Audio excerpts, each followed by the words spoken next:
I have some dust collection just on that. I hook it between the chop saw and the sander, and then I could just take the air nozzle with the compressor and blow the truck out right when I'm done with it. I like all your spring clamps and your clamps, and you got all your nail guns up there in slots. Right.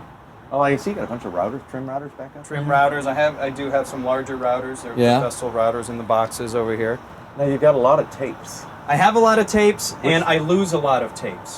So I have one for every purpose. The most common one that I use is a 16 or 25, just your standard tape measure.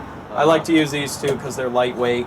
And then one for every purpose, story poles. So you can mark them on here. Okay. And quite often I'll have, I don't know if I have them on here, for doing radius or curve work, the flat work to wrap around columns. So it's a very special flexible tape. Yeah, those are handy.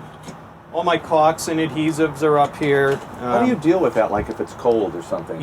That is a problem I'm trying to solve right now between possibly a solar-powered heater in a box and winter is bad for caulk. It just is. There's no way around it. A couple other things. I got a Delta power planer in here. Yeah, thickness planer. Thickness planer. Where do you set that when you're running that?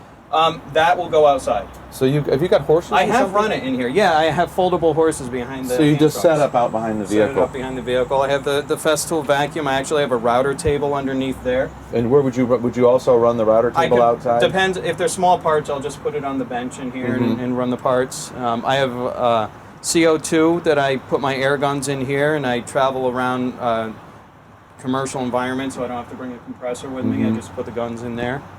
Another chop saw down there. I have a Festool, the Capex, which I don't keep in here. I only bring it to a job when necessary. So everything is so compact on the truck, I couldn't keep a drill press table, an extension table, because I don't have the room.